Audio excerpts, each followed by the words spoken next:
Welcome to the MS&Me Radio Network. The broadcast shows are for informational and entertainment purposes only. They are not designed to provide listeners with specific personal, medical, or counseling advice. Individuals with a medical issue should always consult their healthcare provider. MS&Me is not responsible for content of individual shows. The views expressed by show hosts or their guests are their own. Enjoy the show.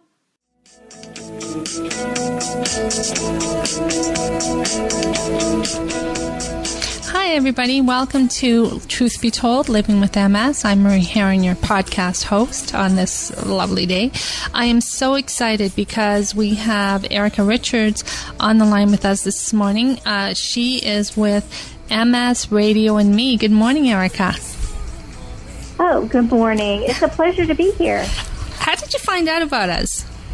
You're in Jacksonville, Florida, and we're up here in Toronto. Yes, I ran across your podcast. I love listening to different podcasts about MS and was just, you're so lovely. Loved hearing about your story. So that was wonderful. So just wanted to reach out to you then and feature you on our show as well. So I'm very excited to do this interview with you today. No worries. Okay. So you know my story. You know, I was 24 when I was diagnosed. Do you mind sharing your story with us, please, Erica? Oh, my pleasure. Yes, I've been living with PPMS active for 39 years. Now, PPMS for our viewers, so for our listeners, sorry, it's progressive? Yes, primary progressive active. Okay. All right. Okay. And what does that look like, hun? Well, PPMS is only 15% of cases of multiple sclerosis. And PPMS active, the active form, is the rarest form of multiple sclerosis, which is about 5% of cases. Okay. With primary progressive MS in general, you have slow, steady progression throughout your disease course instead of the ups and downs of relapsing remitting. With PPMS active, you still have the steady progressions, no relenting in your actual attack, but you have what we like to call fast forward. So you still have relapses. Right. Like those with relapsing remitting. So you're having constant steady progression of your disease, and then you also get relapses, which kind of fast forward you into your progression of your disease course and disability. Okay. Tell me, have you found anything that modifies the course of your disease at all? Pretty much with the progressive forms, especially PPMS, there have not been any approved medications that have been shown to slow progression. This year, we actually had the first medication approved, Ocrevus, and I'm actually under testing right now to see if I'm strong enough now because I had several organs that were in failure to start Ocrevus. So I'm very excited to finally have, actual treatment options for primary progressive MS. Yeah, I know they've, in the last 2 years especially, I've noticed that there's been so many trials, and for all our listeners out there, I'll repeat it. I mean, I was diagnosed in 1984, and there was absolutely nothing. In the last 2 years, there's been so many new drugs approved by the FDA, and it's important that we keep the hope, that we keep, the advocacy, that we keep looking at what's coming up. So tell me now about your radio show. This is so exciting because you've taken all the podcasts. Is that right? Mm-hmm. Okay, yes, so tell us about that. What we do is MS&Me Media, we started with one radio show, MS&Me Radio, and it was a singular show, a singular podcast on a network. And we were a global show. We reached out with information and personal experiences, interviews from MSers and clinicians, physicians within the MS community. That actually has expanded over the course of the years to now be a global network. It's a 24-hour MS radio network. We are international, and we air on our radio network, and we're part of we are part of the MS Global Support Network. So we're just one division of the MS Global Support Network since our merger. And we are just really, really honored to bring that to the MSers around the world, not only to the patients living with MS, but also their families, their loved ones impacted by multiple sclerosis, and also being able to interview clinicians, physicians, and those who serve the MS community as well, kind of bridging that gap and bringing us all together with that information. Now, Erica, you said years. So how long has this has MS&Me radio been around, and what was the impetus? Like what, like I know how I started my podcast because, I ran into a young woman who was 24, and I thought, if I'd heard my story when I was her age, it would have been helpful. So that was the impetus for me starting this, but what was the impetus for you starting MS&Me radio?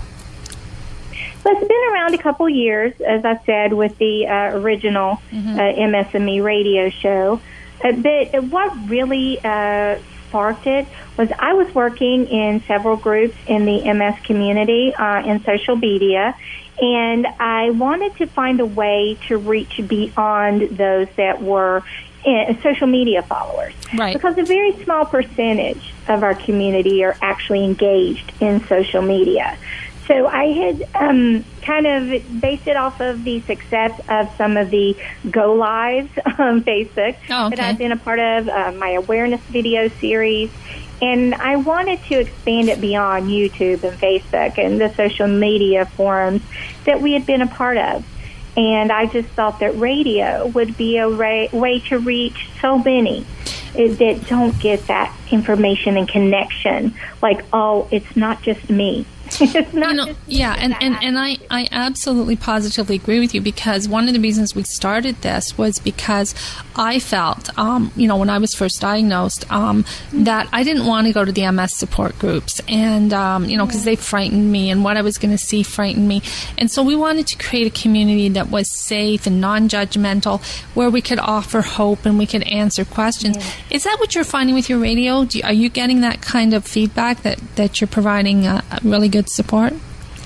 Yes, very much so. It really does mirror your experience. We have that even in our social media forums. We have that, as one of our primary goals is to never judge another person's personal experiences or choices with their journey. We don't allow people to judge each other's treatment choices. We don't allow people to be isolated, because they don't fit a certain mold, because we try to educate that each of our disease courses is different. What works for one person or what happens to one person living with multiple sclerosis might not happen in another type or stage of multiple sclerosis. So all of our stories are important. All of our stories are valid. All of our choices are valid. And we want to keep that connection for those who might not be comfortable, in an open Facebook group, or, telling their story via, their own personal blogging, or there needs to be so many different choices so it fits the individual. Right. No, exactly. One of the things I wanted to ask you, because you are, like myself, you've been living with this for quite some time. I look at my own progression, which was I had relapsing remitting, and, I had my first, series of flare-ups when I was in my 20s, and I went all through my 30s, and I didn't have one flare-up. And I started slipping into secondary progressive probably my late 40s. Now, when I hear people saying, I've been living with MS, and I've seen this on Facebook and it scares me, I've been living with MS symptom-free for 20 years, buy my products, that really worries me. How do you feel about that?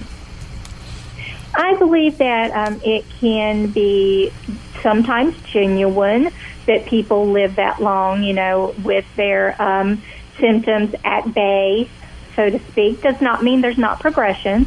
Okay. But it also can mean that someone is, when they're trying to sell something, It can also mean that they have an ulterior motive, and I'm very cautious, per se.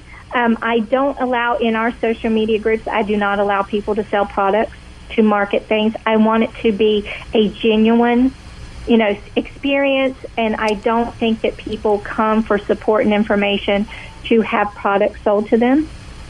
So I make sure that people are hearing just genuine experiences. And, I celebrate anyone who says they overcome their MS. Although knowing the science, we all know that there is no cure currently.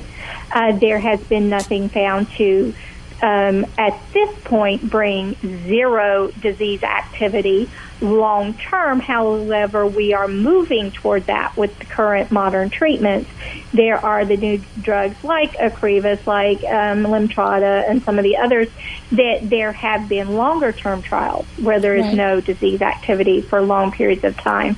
But that, of course, hasn't been tested over 20, 30 years, so we won't know if there is a, let's just say, inactivity, no disease activity long term yet for any of these treatments.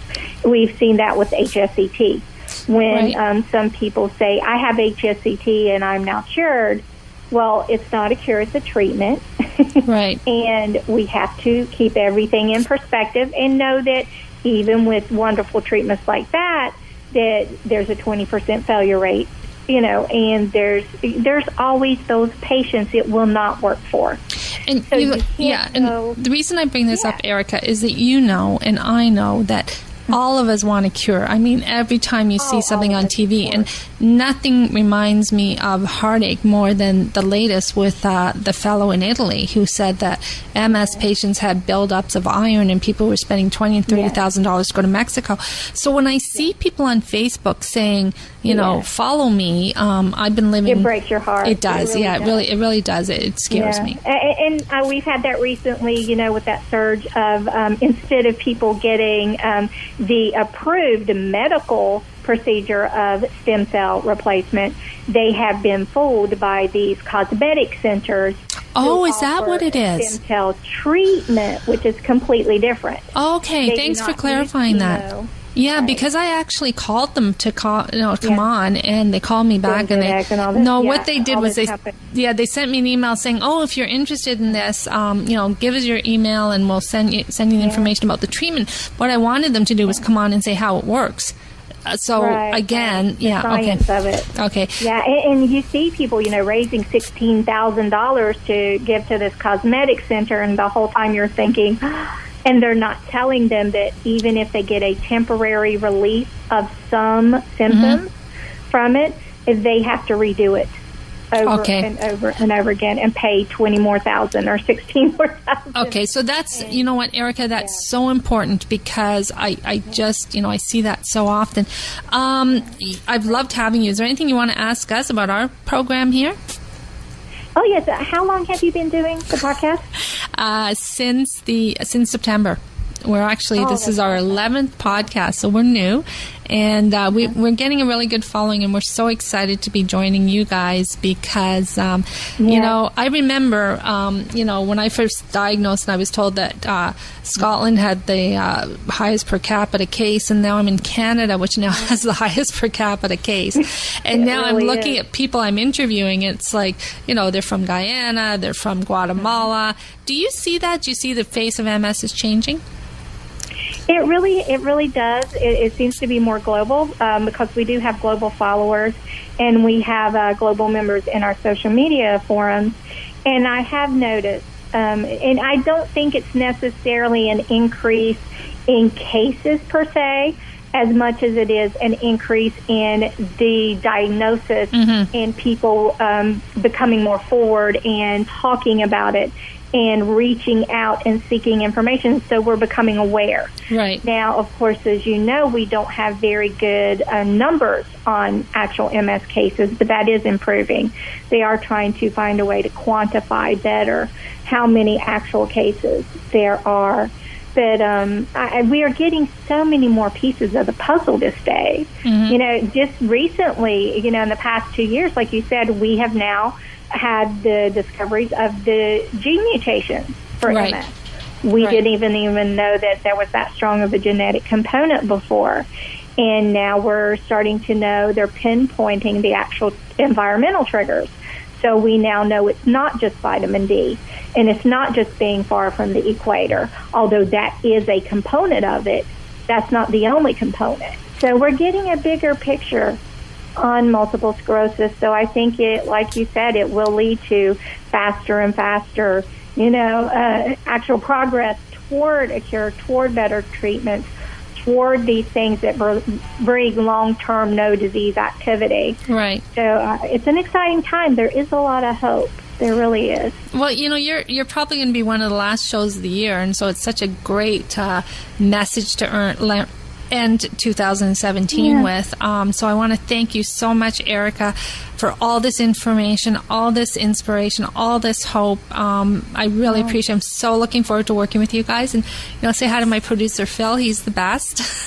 Oh, I feel it's great. It really is. Your podcasts, they're just amazing. It just brings so much information and hope.